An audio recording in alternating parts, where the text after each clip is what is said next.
أعوذ بالله من الشيطان الرجيم. بسم الله الرحمن الرحيم. الحمد لله الذي أنزل على عبده الكتاب ولم يجعل له عوجا قيما لينذر بأسا شديدا من لدنه ويبشر المؤمنين الذين يعملون الصالحات أن لهم أجرا حسنا ماكثين فيه أبدا وينذر الذين قالوا اتخذ الله ولدا ما لهم به من علم ولا لآبائهم كبرت كلمة وتخرج من أفواههم إن يقولون إلا كذبا فلعلك باخع نفسك على آثارهم إن لم يؤمنوا بهذا الحديث أسفا إنا جعلنا ما على الأرض زينة لها لنبلوهم أيهم أحسن عملا وإنا لجاعلون ما عليها صعيدا وجرزا أم حسبت أن أصحاب الكهف والرقيم كانوا من آياتنا عجبا إذ أوى الفتية إلى الكهف فقالوا ربنا آتنا من لدنك رحمة وهيئ لنا من أمرنا رشدا فضربنا على آذانهم في الكهف سنين عددا ثم بعثناهم لنعلم أي الحزبين أحصى لما لبثوا أمدا نحن نقص عليك نبأهم بالحق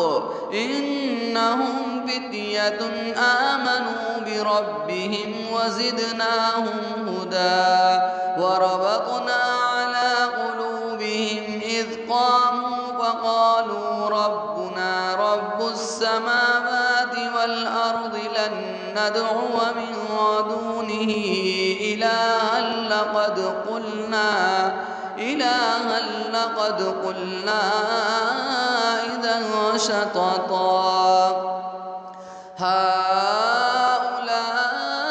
هؤلاء قوم اتخذوا من دونه آلهة لولا يأتون عليهم بسلطان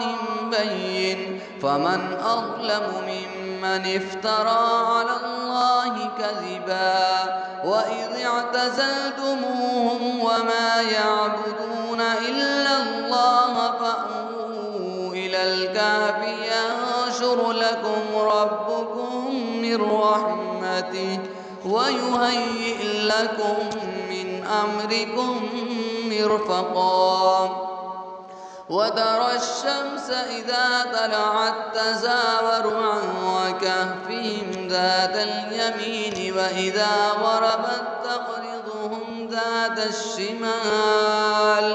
وإذا غربت تقرضهم ذات الشمال وهم في فجوة منه ذلك من آيات الله من يهد الله فهو المهتد ومن يضلل فلن تجد له وليا مرشدا وتحسبهم أيقاظا وهم رقود ونقلبهم ذات اليمين وذات الشمال وكلبهم باسط ذراعيه بالوصيد لو اطلعت عليهم لوليت منهم فرارا ولملئت منهم رعبا وكذلك بعثناهم ليتساءلوا بينهم قال قائل منهم كم لبثتم قالوا لبثنا يوما أو بعض يوم قالوا ربكم أعلم بما لبثتم فابعثوا أحدكم بورقكم هذه إلى المدينة فلينظر أيها أزكى طعاما وفليأتكم برزق منه وليتلطف ولا يشعرن بكم أحدا إنهم إن يظهروا عليكم يرجموكم أو يعيدوكم في ملتهم ولن تفلحوا إذا أبدا وكذلك أعثرنا عليهم ليعلموا أن وعد الله حق وأن الساعة لا ريب فيها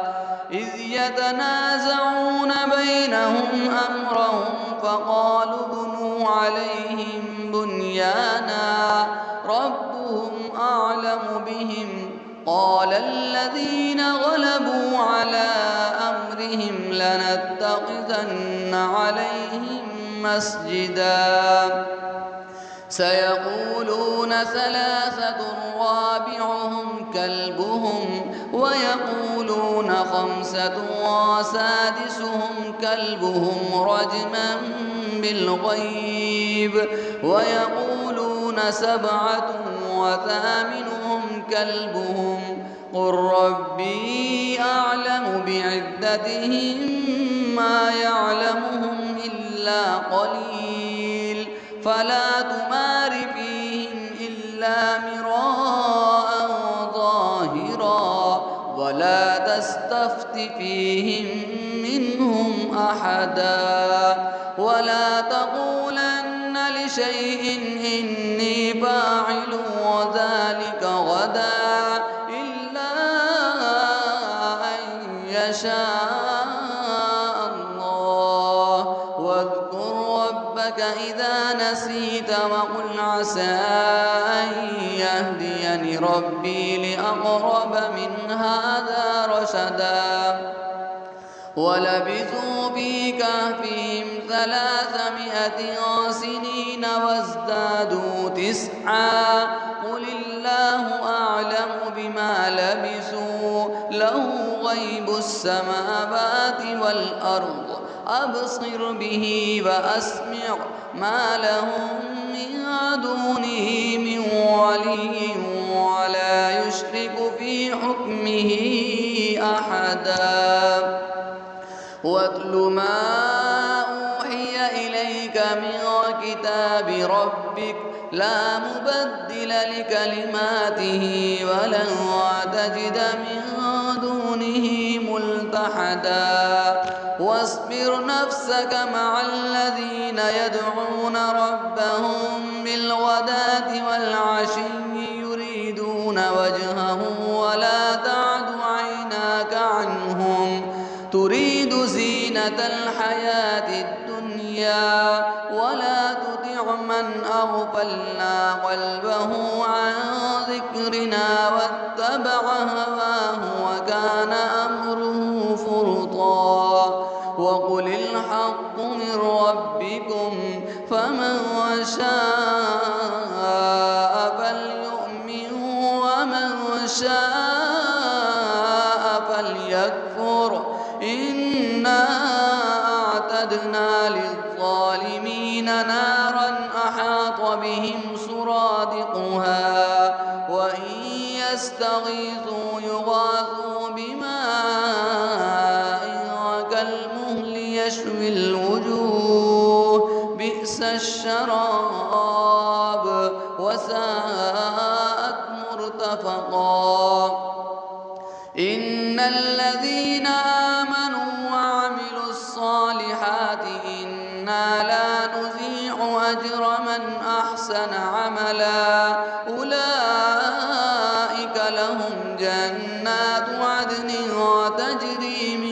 وتحتهم الأنهار يحلون فيها من أساور من ذهب ويلبسون ثيابا خضرا من سندس واستبرق متكئين فيها على الأرائك نعم الثواب وحسنت مرتفقا. واضرب لهم مثل الرجلين جعلنا لأحدهما جنتين من أعناب وحففناهما بنخل وجعلنا بينهما زرعا كلتا الجنتين آتت أكلها ولم تظلم منه شيئا وفجرنا خلالهما نهرا وكان له ثمر فقال لصاحبه وهو يحاوره أنا أكثر منك مالا وأعز نفرا. ودخل جنته وهو ظالم لنفسه قال ما أظن أن تبيد هذه أبدا وما أظن الساعة قائمة ولئن رددت إلى ربي لأجدن خيرا منها منقلبا. قال له صاحبه وهو يحاوره أكفرت بالذي خلقك من تراب ثم من نطفة ثم سواك رجلا لكن هو الله ربي ولا أشرك بربي أحدا. ولولا إذ دخلت جنتك قلت ما شاء الله لا قوة إلا بالله إن ترني أنا أقل منك مالا وولدا فعسى ربي أن يؤتيني خيرا من جنتك ويرسل عليها حسبانا من السماء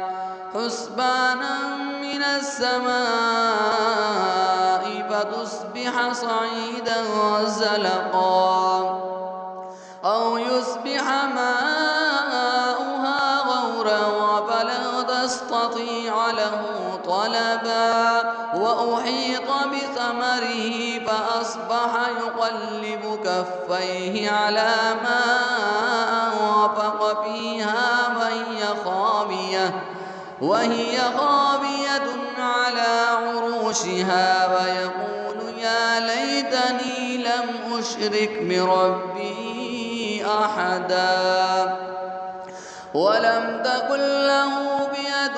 ينصرونه من دون الله وما كان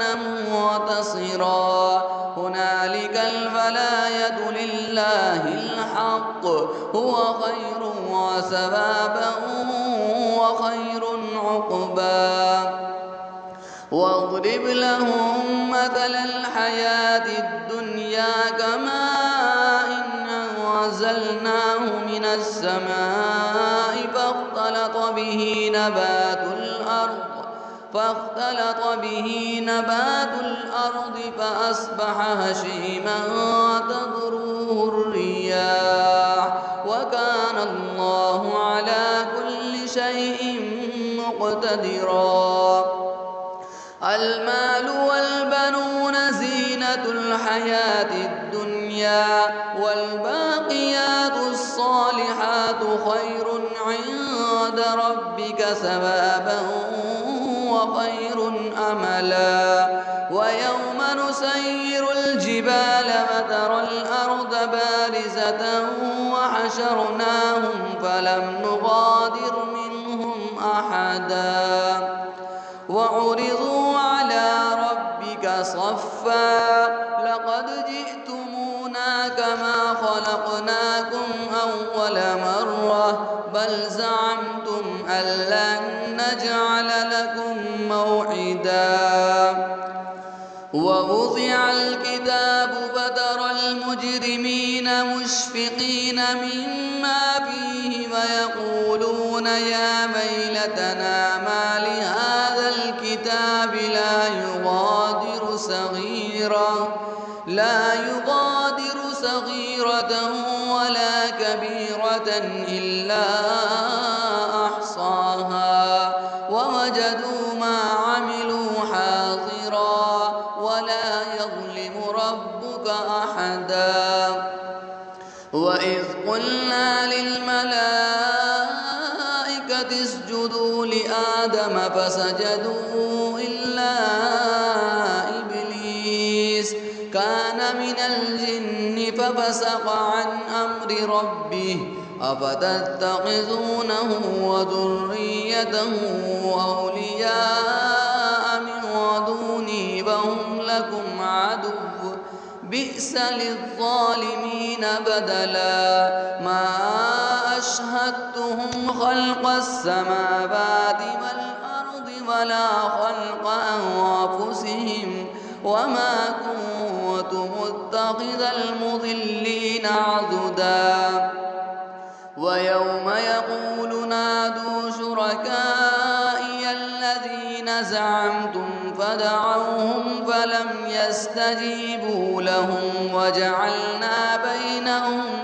موبقا. ورأى المجرمون النار فظنوا أنهم مواقعوها ولم يجدوا عنها مصرفا. ولقد صرفنا في هذا القرآن للناس من كل مثل وكان الإنسان أكثر شيء جدلا. وما منع الناس أن يؤمنوا إذ جاءهم الهدى ويستغفروا ربهم إلا أن تأتيهم سنة الأولين أو يأتيهم العذاب قبلا. وما نرسل المرسلين إلا مبشرين ومنذرين ويجادل الذين كفروا بالباطل ليدحزوا به الحق واتخذوا آياتي وما أنذروا هزوا. ومن أظلم ممن ذكر بآيات ربه فأعرض عنها ونسي ما قدمت يداه إنا جعلنا على قلوبهم أكنة أن يفقهوه وفي آذانهم وقرا وإن تدعوهم إلى الهدى فلن يهتدوا إذا أبدا. وربك الغفور ذو الرحمة لو يؤاخذهم بما كسبوا لعجل لهم العذاب بل لهم موعد لن يجدوا من دونه موئلا. وتلك القرى أهلكناهم لما ظلموا وجعلنا لمهلكهم موعدا. وإذ قال موسى لفتاه لا أبرح حتى أبلغ مجمع البحرين أو أمضي حقبا.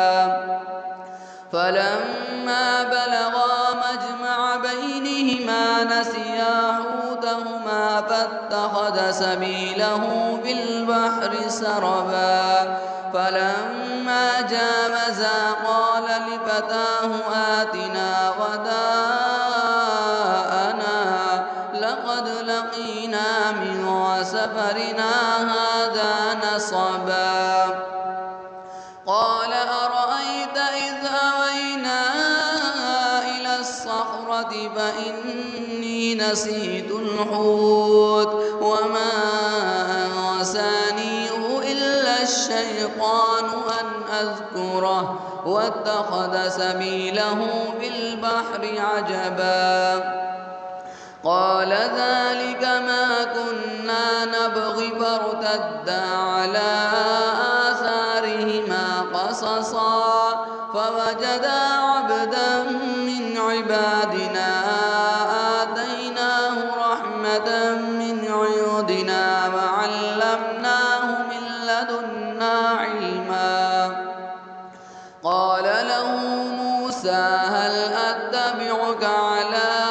أن تعلمني مما علمت رشدا قال إنك لن تستطيع معي صبرا وكيف تصبر على ما لم تحط به خبرا قال ستجدني إن شاء الله صابرا ولا أعصي لك أمرا قال فإن اتبعتني فلا تسألني عن شيء حتى أحدث لك منه ذكرا فانطلقا حتى إذا ركبا بالسفينة خرقها قال أخرقتها لتغرق أهلها لقد جئت شيئا إمرا قال ألم أقل إنك لن تستطيع معي صبرا وكيف تصبر على ما لم تحط به خبرا قال ستجدني إن شاء الله صابرا ولا أعصي لك أمرا قال فإن اتبعتني فلا تسألني عن شيء حتى أحدث لك منه ذكرا فانطلقا حتى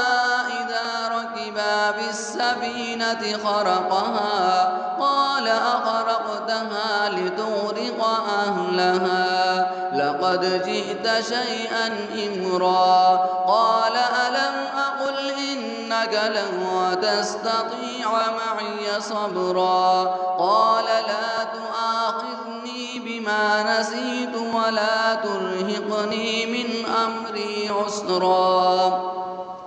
فانطلقا حتى إذا لقيا غلاما فقتله قال أقتلت نفسا زكية بغير نفس لقد جئت شيئا نكرا قال ألم أقل لك إنك لن تستطيع معي صبرا قال إن سألتك عن شيء بعدها فلا تصاحبني قد بلغت من لدني عذرا فانطلقا حتى إذا أتيا أهل قرية استطعما أهلها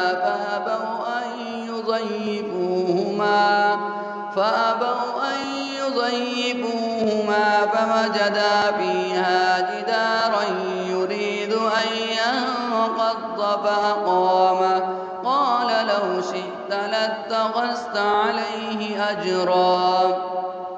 قال هذا فراق بيني وبينك سأنبئك بتأويل ما لم تستطع عليه صبرا أما السفينة فكانت لمساكين يعملون في البحر فأردت أن أعيبها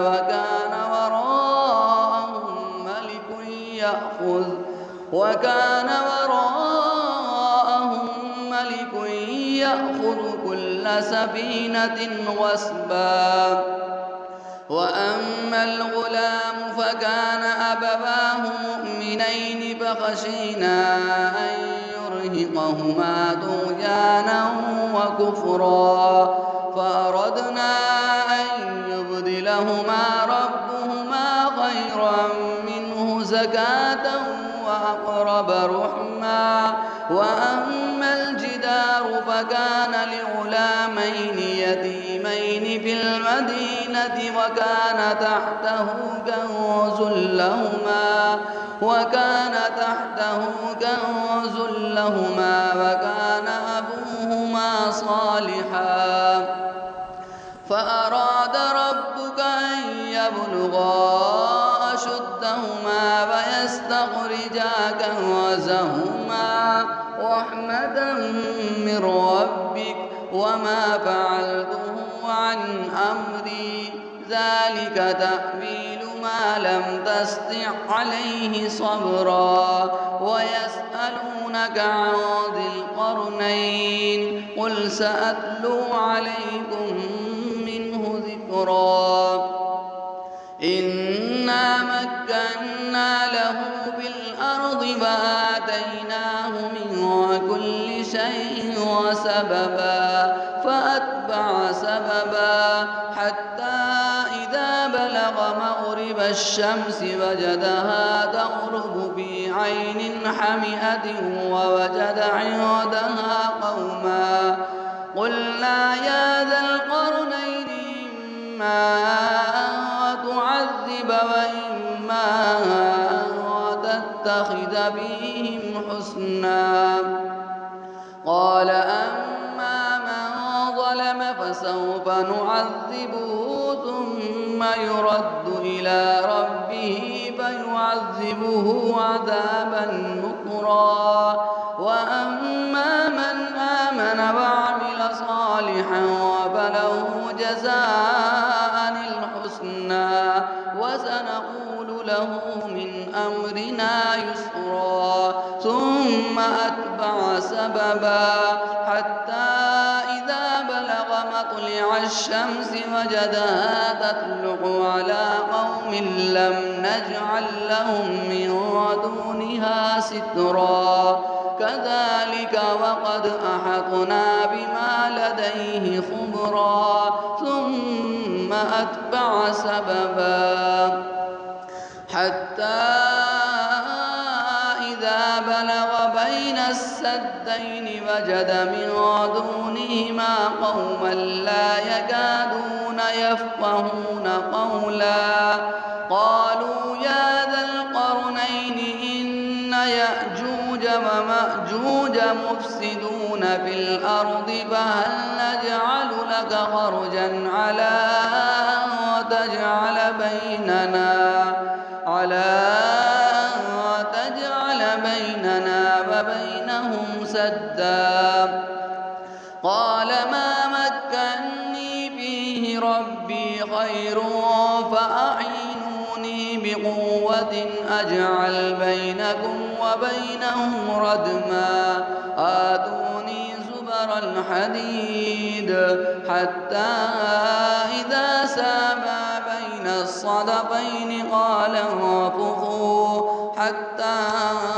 إذا جعله نارا قال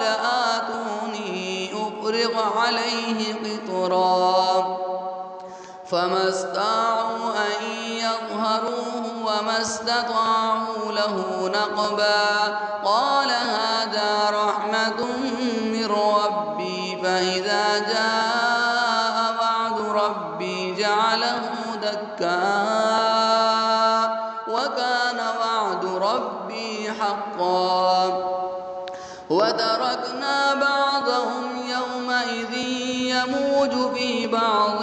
ونفخ في الصور فجمعناهم جمعا. وعرضنا جهنم يومئذ للكافرين عرضا. الذين كانت أعينهم في غطاء عن ذكري وكانوا لا يستطيعون سمعا. أفحسب الذين كفروا أن يتخذوا عبادي من دوني أولياء إنا أعتدنا جهنم للكافرين نزلا. قل هل ننبئكم بالأخسرين أعمالا الذين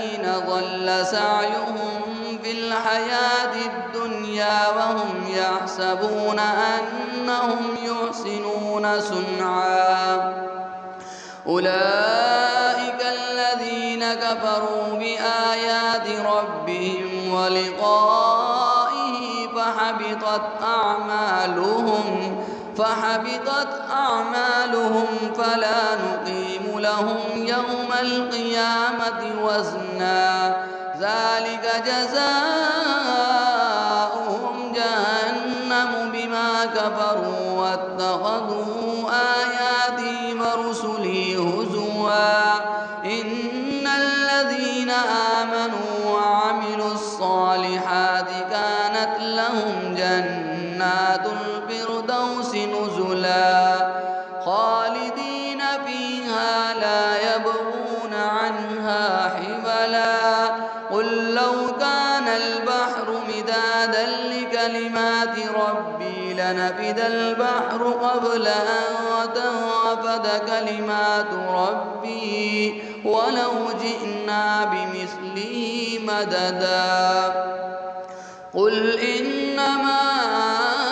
أنا بشر مثلكم يوحى إلي أنما إلهكم إله واحد فمن كان يرجو لقاء ربه فليعمل عملا صالحا ولا يشرك بعبادة ربه أحدا صدق الله العظيم.